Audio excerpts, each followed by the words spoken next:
Bonjour et bienvenue à tous et à toutes dans votre revue de presse de ce mercredi 25 octobre 2017 sur votre site d'information dakarmidi.net. Dans les gros titres d'information ce matin, Luc Nicolaï et Ousmane Tanordien en vedette. L'actualité judiciaire avec la condamnation en appel mardi du promoteur de lutte Luc Nicolaï et la sortie du président du Haut Conseil des collectivités territoriales font la une des principaux journaux, renseigne l'agence de presse sénégalaise. Réumi.com parle du mandat d'arrêt émis contre Luc Nicolaï dans l'affaire Lamantin Beach Hotel et annonce le verdict, 5 ans dont 1 an avec sursis et plus de 300 millions de francs CFA versés en guise de dommages et intérêts. Par ailleurs, Ousmane Tanordien se lâche, malaise au Haut Conseil des collectivités territoriales et crise au Parti socialiste. Le président du HCCT s'est prononcé hier face à la presse. Il a balayé d'un revers de main toutes les accusations qui pèsent contre lui, a affirmé Réumi.com. Dans Senego.com, Serine Beytiam tourne le dos aux enseignants et aux parents d'élèves de Yafous Salim. Le gouvernement n'est aucunement responsable de la situation que traversent les enseignants et les parents d'élèves des écoles Yafous Salim, a affirmé le ministre de l'Éducation nationale. Les parents d'élèves, eux, réclament le remboursement de leurs frais d'inscription évalués à 46 millions de francs CFA. En changement de discours du ministre qui s'est dédié, ont-ils déploré, révèle Senego.com. D'autre part, Actusen.sn revient sur les grosses révélations du directeur général de l'aéroport international Blaise Diagne, Abdoulaye Mbodj, invité de l'émission Les Affaires de la Cité à la TFM.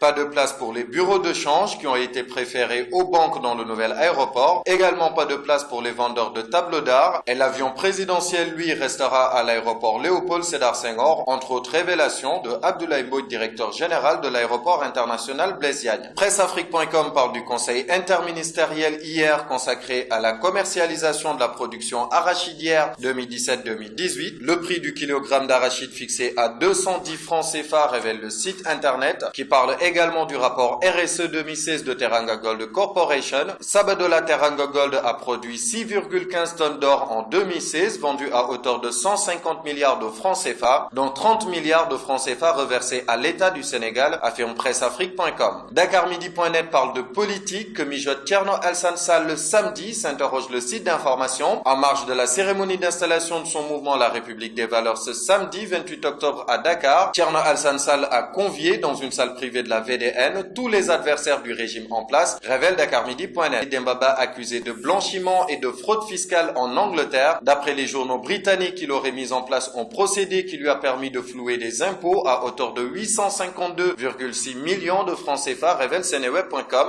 Du côté de la presse écrite, le quotidien Le Soleil renseigne que plusieurs accords ont été signés pour une coopération élargie lors de la visite du chef de l'État Macky Sall en Afrique du Sud. L'Observateur titre Un Luc dans l'affaire de drogue du Lamantin Beach Hotel. Autre nouvelle, 6 ans après les faits, la gendarmerie interpelle 4 personnes pour vol de 960 téléphones portables à l'aéroport Léopold Sédar Senghor. Dans l'As quotidien, Macky face au piège de l'APR, entre part belle aux associés et grosse frustration en douce selon le quotidien. Dans le quotidien du sport Stade, je ne sais pas pourquoi je ne suis plus appelé en sélection nationale, s'interroge le défenseur des Lions Zarko Touré. D'autre part, Cristiano Ronaldo, élu meilleur joueur FIFA 2017, souhaite gagner 7 ballons d'or. Dans la lutte avec Sunulam, mandat d'arrêt contre le promoteur Luc Nicolaï. Pourquoi le combat entre Balaguer 2 et Gris Bordeaux n'est pas menacé, informe le journal qui présente la solution en cas de condamnation définitive du promoteur Luc Nicolaï qui a initié le combat. Pour finir avec l'actualité internationale, pas de monnaie unique avant 2020 pour la CEDEAO, a affirmé le président de la commission de la communauté économique des États de l'Afrique de l'Ouest, Marcel de Souza, lors du mini-sommet des chefs de l'État de la CEDEAO qui a débuté hier à Niamey au Niger. Un report au-delà de 2020 qui n'est pas du goût du président nigérien et du président ghanéen qui souhaite la mise en circulation à la date indiquée de la dite monnaie avec les pays techniquement prêts, affirme-t-il. Le mini-sommet de la CEDEAO devra également statuer sur la crise au Togo, dont le président Faure Gnassingbé est présent avec ses 4 autres homologues,